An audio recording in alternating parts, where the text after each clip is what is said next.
Hello friends, hello guides. आज हम आप लोगों के लिए एक नई क्लास लेकर आए हैं इंग्लिश की। और वो भी क्लास जो है क्लास फर्स्ट की, हम जो है क्लास फर्स्ट ईयर की हम इंग्लिश की चालू करने जा रहे हैं। आज से स्टार्ट हो गई है फर्स्ट ईयर की क्लास, इंटर फर्स्ट ईयर। उसमें जो है हम आज आपको जो है पोइट्री से लेकर चलेंगे। पोइट्री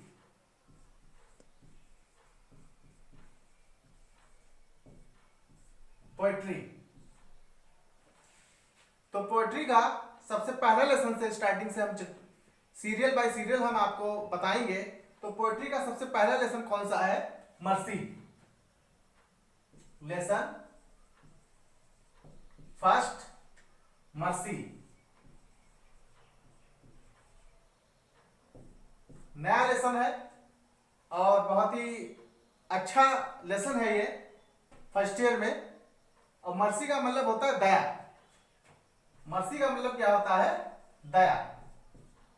और दया क्या होता है ये आपको सभी को पता होगा कि दया क्या होता है। दया का मतलब होता है, दया यानी कि अपने अंदर से उत्पन्न होने वाला भाव। अपने अंदर से उत्पन्न होने वाला भाव, वो क्या होता है? दया। ओके, तो ये मर्सी जो है, पहली चीज तो हम इसमें अभी लेसन भी हम आपको पढ़ाएंगे। इसमें जो हमारे जो लाइनें इसमें दी गई है मर्सी चैप्टर में, तो इसकी लाइनें भी हम आपको बताएंगे। पहले हम डिस्कस करेंगे कि मर्सी जो लेसन जो है ये कहां से लिया गया है, ये आखिर क्यों लिया गया है, ये कैसे लिया गया है, कहां से आया हुआ है। सबसे पहले आपको जानना ये बहुत ही जरूरी है कि मर्सी की लाइनें जो है 14 लाइनें कहां से ली गई हैं। पहली चीज तो हम ये क्लियर करेंगे कि जो भी 14 लाइनें की कविता होती है, 14 लाइन की कोई भी कविता होती है, वो हमारी सोनेट बोली जाती है। क्या बोली जाती है? सोनेट बोली जाती है। ओके, लाइन्स ऑफ 14, जो 14 लाइन्स की कविता होती है, यानी कि 14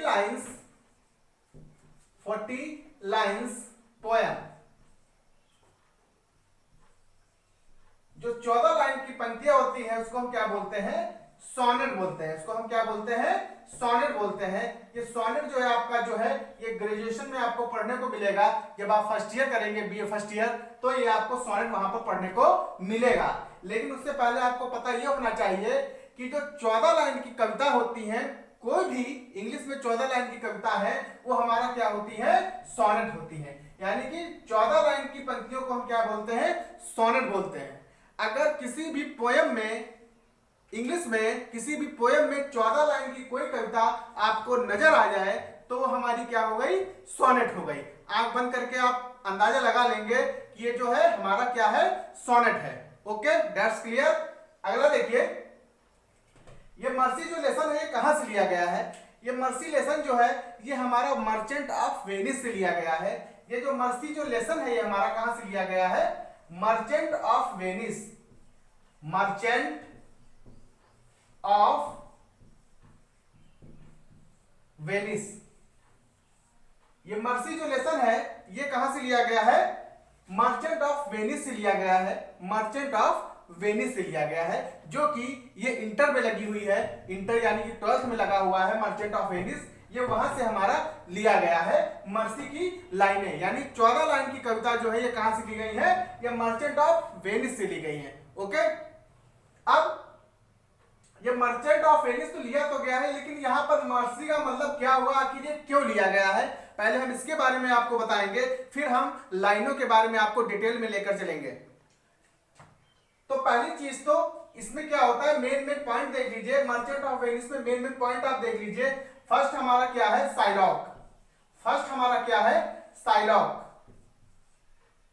दूसरा हमारा क्या है? पोर्सिया। तीसरा हमारा क्या है? एंटोनियो।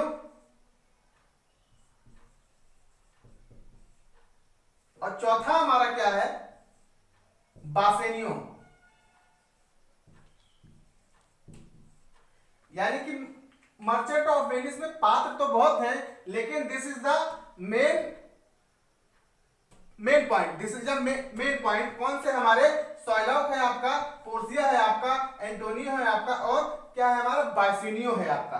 एक दिन होता क्या है, एक दिन इसमें आप जब इंटर में जाएंगे मर्चेंट ऑफ वेनिस अगर डिटेल में पढ़ेंगे तो इसमें और भी अच्छे से आपको समझ में आएगा, लेकिन हम आपको शॉर्ट तरीके से आपको बता रहे हैं क्योंकि ये हमको लेसन स्टार्ट करना है। तो मैं इसका मुख्य बताऊंगा ये मर्सी आखिर आया कहां से, क्यों आया आखिर ये। देखिए मर्चेंट ऑफ वेनिस से लिया गया है। असल में इसमें होता क्या है, इसमें जो होता है फ्रेंड होते हैं, बासुनियो फ्रेंड और एंटोनियो, ये आपस में दोनों फ्रेंड होते हैं। और साइलॉक होता है, साइलॉक जो होता है बहुत ही जिम्मेदार होता है, बहुत ही जिम्मेदार, उसके पास पैसा वैसा सब कुछ होता है, जिम्मेदारी करता है, वो पैसे वैसे उधार पे दिया करता है। तो एंटोनियो हमारा और बासिलियो ये हमारे दोनों क्या होते हैं, ये क्लोज फ्रेंड होते हैं, ये हमारे क्या होते हैं, क्लोज फ्रेंड होते हैं, दोनों फ्रेंड होते हैं। एक दिन एंटोनियो को कुछ पैसे की जरूरत पड़ जाती है, एक दिन एंटोनियो को कुछ जो है पैसों की जरूरत पड़ जाती है। तो कुछ पैसों की जरूरत पड़ जाती है तो पैसे अब बासिलियो से मांगता है, लेकिन बासिलियो कहता है कि मेरे पास प्रेजेंट टाइम में पैसे की व्यवस्था नहीं है, हम आपकी मदद नहीं कर सकते हैं। लेकिन उसको कहीं से पता चला कि साइलॉक एक ऐसा व्यक्ति है वो हमको पैसे उधार आपको दे सकता है। साइलॉक एक ऐसा व्यक्ति है जो आपको पैसे उधार दे सकता है, वो भी उसकी शर्त होती है तभी वो पैसे उधार देता है। तो एंटोनियो की बहुत ही आवश्यकता थी, तो उसने कहा चलिए ठीक है, हमको पैसे की कहीं व्यवस्था करनी है। तो उसने जो है साइलॉक के पास गया और साइलॉक से कुछ पैसे की डिमांड की, कुछ पैसे की डिमांड की साइलॉक से। किसने की, एंटोनियो ने। एंटोनियो ने साइलॉक से कुछ पैसों की डिमांड की और उसने कहा कि हमको कुछ पैसे साइलॉक आप जो है दे दीजिए ताकि हमारा काम चल सके। लेकिन साइलॉक ने कहा कि यदि ठीक है, हम आपको 3 महीने का समय देते हैं, यदि 3 महीने के अंदर आप हमको पैसा नहीं वापस कर पाएंगे तो आपके दिल का 1 पॉइंट गोश्त जो है काट लिया जाएगा। एंटोनियो ने सोचा चलिए ठीक है, कहीं ना कहीं व्यवस्था बना करके हम पैसे उसको वापस कर देंगे। लेकिन कुछ दिन के बाद, आफ्टर सम डेज, कुछ दिन बाद क्या होता है, एंटोनियो के पास पैसे की व्यवस्था नहीं बन पाती है और 3 महीने समय जो है गुजर जाता है। तो साइलॉक इसके पास आता है, साइलॉक कहता है ठीक है, आपका टाइम खत्म हो गया है, आप हमको पैसा नहीं दे पाए हैं, अब हम आपके शरीर का 1 पॉइंट गोश्त काट लेंगे। लेकिन उसने चलिए ठीक है, साइलॉक ने क्या किया, ये जो है इनका केस जो है वो मुकदमा जो है कहां पे दायर कर दिया, कोर्ट में दायर कर दिया। कहां पे दायर कर दिया, कोर्ट में दायर कर दिया। उसने कहा कि चलिए कोर्ट में ही फैसला होगा। जब कोर्ट में हो गया तो उस समय लॉ होती है, लॉ कौन होती है, पोर्सिया। लॉ कौन होती है, पोर्सिया।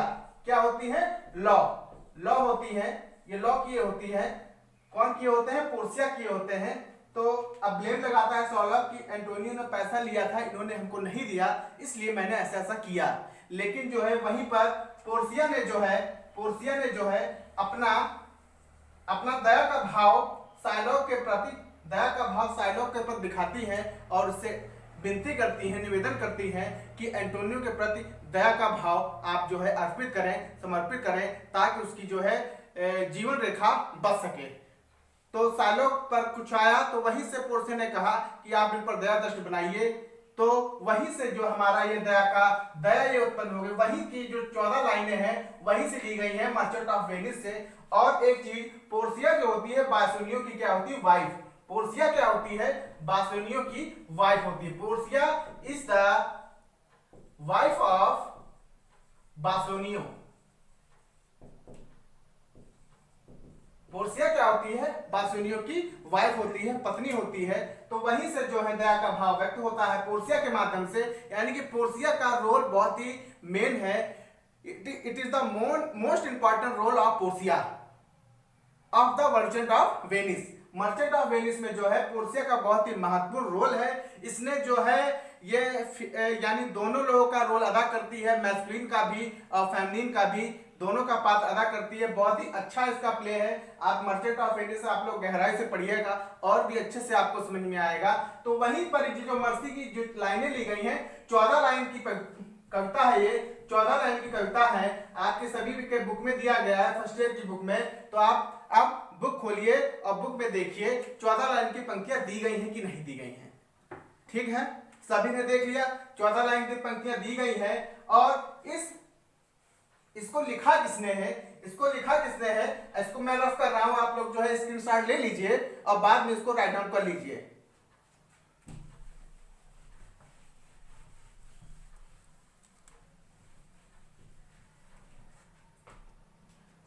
अब मर्सी जो चैप्टर लिखा हुआ है ये किसने लिखा है? विलियम शेक्सपियर ने लिखा है। विलियम शेक्सपियर ने लिखा है। William Shakespeare. विलियम शेक्सपियर का जन्म 1564 में जन्म हुआ था इनका और 1616 में इनकी मृत्यु हो गई थी। William Shakespeare is the famous dramatist of the English literature. William Shakespeare is the most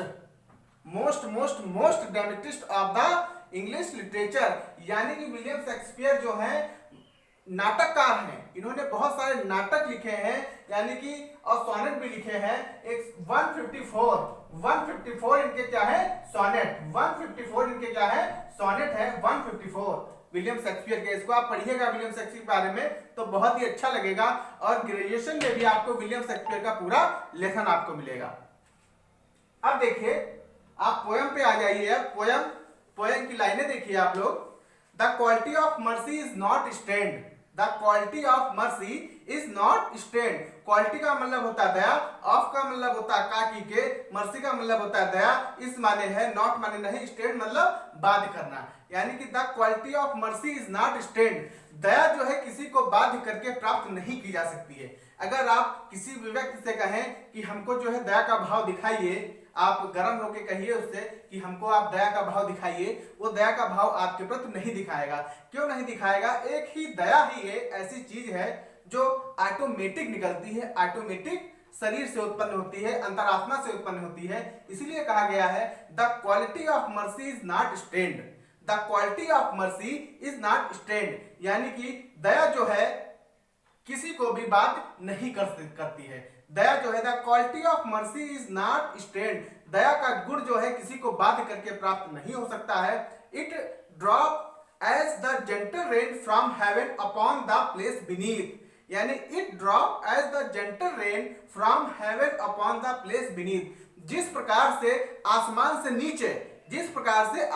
से नीचे जमीन पर वर्षा होती है, धीमे धीमे से होती है, उसी प्रकार दया का भाव जो है मनुष्य के अंदर से धीरे धीरे प्रतीत होता है, धीरे धीरे व्यक्त होता है। यानी कि जैसे कहा जाए शब्दों में, जिस प्रकार से आसमान से जमीन पर धीरे धीरे बारिश की बूंदें होती हैं, उसी प्रकार दया का भाव जो है मनुष्य के अंदर से धीरे धीरे उत्पन्न होता है। It is twice blessed. It is twice blessed. ये दोहरा वरदान होता है, यानी कि दोहरा वरदान होता है। यानी कि जैसे कि दो पर्सन है आपके सामने, मैं हूं एक आप हैं, दो लोग हैं, तो यानी कि जब हम दया दिखाएंगे और आप दया दिखाएंगे तभी होगा।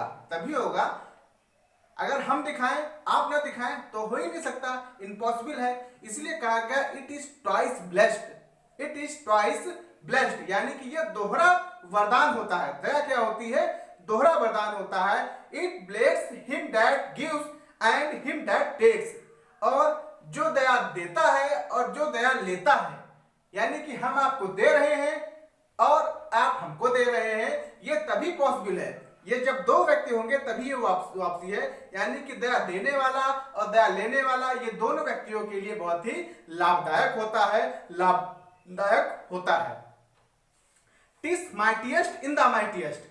और यह महानतम व्यक्ति का महानतम गुण होता है। दया क्या होता है? यह महानतम व्यक्ति का महानतम गुण होता है। It becomes the throne monarch better than his crown. जैसे कि आप लोगों ने देखा होगा, जो राजा का मुकुट होता है, राजा का सर का जो ताज होता है, वो उसकी शान होती है। वो उसकी क्या होती है? शान होती है। अगर प्राचीन जमाने में राजा लोग बैठते थे, अपने मंच पर बैठते थे, तो सर पर एक ताज लगाए होते थे। वो ताज जो है उनका काहे का प्रतीक होता था? काहे का प्रतीक होता था? किस चीज का प्रतीक होता था? वो उसका प्रतीक होता था दया का। यानी कि दया, यानी कि जब वो फैसला करें तो एक्यूरेट करें फैसला। अगर ताज नहीं है तो राजा बेकार है। अगर सर पर ताज नहीं है राजा के, वो राजा बेकार है। इसीलिए कहा गया है the throne monarch better than his crown. यानी कि दया जो होती है राजा के मुकुट से भी बेटर होती है। राजा के मुकुट से भी बेटर होती है। His sceptre shows the force of temporal power. और यह राजदंड का जो सांसारिक शक्तियों का राजदंड होता है, इसको बाध्य नहीं कर सकती है। सांसारिक शक्तियां भी इसको बाध्य नहीं कर सकती हैं। द एट्रीब्यूट टू एव एंड मैजेस्टी। और भय, और इसको किसी भी चीज का भय नहीं होता है। यानी कि दया को जो है किसी भी चीज का भय नहीं होता है, ये मनुष्य के शरीर से ऑटोमेटिक निकलती रहती है, ऑटोमेटिक निकलती रहती है। Wherein does sit the dread and fear of God, और दया से जो है राजाओं को भी भय होता है। क्यों? दया से राजाओं को तो भय बिल्कुल ही होगा, क्योंकि दया जो है मनुष्य के अंदर से धीरे धीरे निकलती है। जब दया धीरे धीरे से जागृत होगी तो राजाओं को भयभीत तो करेगी ही। But mercy is above this sceptred sway, it is enthroned in the heart of kings, और यह राजाओं के दिलों में वास करती है। दया जो है राजाओं के दिलों में वास करती है। It is an attribute to God himself, दया जो है एक दैवी शक्ति होती है। दया जो है ईश्वरी देन होती है, ईश्वर का दिया हुआ गुण होता है, ये ईश्वरी है। It is a divine quality, it is a divine quality, इसीलिए हम कहते हैं it is a divine quality. And earthly power does then show like God's when mercy seasons justice, जब न्याय में दया मिला दी जाती है ये और भी सेपरेट हो जाती है। व्हेन यानी कि जब न्याय में इसको दया हम मिला देंगे तो दया जो है और भी बेहतरीन बन जाती है। इसलिए कहा गया है इस लेसन में दया जो है व्यक्ति का सबसे महानतम गुण होता है। दया जो है व्यक्ति का सबसे महानतम गुण होता है, यानी कि mercy is the best quality, mercy is the divine quality, mercy is the good quality. Okay, ये आपकी इसमें 14 लाइन बताई गई है। ये 14 लाइन की पंक्तियां हैं, इसको आप अच्छी तरीके से इसको देखिए और इसमें इसके धीरे धीरे आप समझिए। कहीं पर अगर कोई दिक्कत लगे तो आप उससे पूछिए। और इसमें हम आपको जो है अगले वीडियो में जो है सेंट्रल आइडिया भी इसको लिखाएंगे और भी इसको हम ज्यादा से ज्यादा क्लियरिफाई भी करेंगे। बस आपको समझना क्या है कि दया ये लेसन जो है कहां से लिया गया है, मर्चेंट ऑफ वेनिस से लिया गया है। और मर्चेंट ऑफ वेनिस से लिया तो गया है, आखिर क्यों लिया गया है मैंने अभी बताया, पोर्सिया के माध्यम से लिया गया है। पोर्सिया जो है दया का भाव दिखाती है, इसलिए दया चैप्टर लिया गया है। विलियम शेक्सपियर ने इसको लिखा है। ये हमारा क्या है, सोनेट है, क्योंकि ये जो लेसन है आपका ये 14 लाइन का 14 पंक्तियों का है, 14 लाइन से इसमें, इसलिए इसको हम सोनेट बोलेंगे। 14 कुल मिला के आपको ये 14 लाइन की कविता है और इसमें सिर्फ इस लेसन में जो है दया के बारे में बताया गया है कि दया क्या होती है। आप जो कुछ बोले, जो कुछ कहें, वो सब दया ही है, वो सब क्या है, दया है। और दया का गुण जो होता है सभी के मनुष्य में होता है। ऐसा कोई इंसान नहीं है जिसके अंदर दया का भाव जागृत ना होता हो। आज नहीं तो कल, कल नहीं तो किसी ना किसी दिन मनुष्य के अंदर दया का भाव जागृत जरूर होता है। ये बहुत ही अच्छा लेसन है, प्यारा लेसन है, इसको आप अच्छी तरीके से पढ़िएगा। और हम आगे का इसमें सेंट्रल आइडिया भी आपको लिखवाएंगे और धीरे धीरे स्टेप बाय स्टेप हम आप लोगों को बताएंगे। तब तक हमारे चैनल को भी आप लाइक भी करते रहिए, शेयर भी करते रहिए और सब्सक्राइब भी करिए। ओके, अच्छे से पढ़िए जिसमें किसी प्रकार की आपको दिक्कत ना हो। सारी क्लासें हम लेंगे। आज मैंने ये फर्स्ट ईयर की क्लास चालू की है, अभी हम जो है इंटर की भी क्लास बनाएंगे। इंटर की क्लास में जो है जो भी हमारे बच्चे हैं इंटर फाइनल इंटर के जो है उसमें जो पोएट्री में सबसे पहला लेसन है character of A happy life, फिर आपका ट्रिब्यूटी है, फिर ऑन हिज ब्लाइंड है, इसी हिसाब से है, तो वो भी हम आपको बताएंगे। और ग्रामर भी हम साथ में लेके आपको चलेंगे, यानी फर्स्ट ईयर, इंटर और ग्रामर ये तीनों चीज हम लेकर चलेंगे। इसलिए हमारे चैनल पर लगातार आप लोग बने रहिए, लाइक करिए, शेयर करिए, कमेंट करिए और फॉलोअर बढ़ाइए। जितना आप लाइक करेंगे उतना हमको भी लगेगा कि चलिए ठीक है, उतना हम भी मेहनत करेंगे। ओके, धन्यवाद, बाय बाय, गुड नाइट।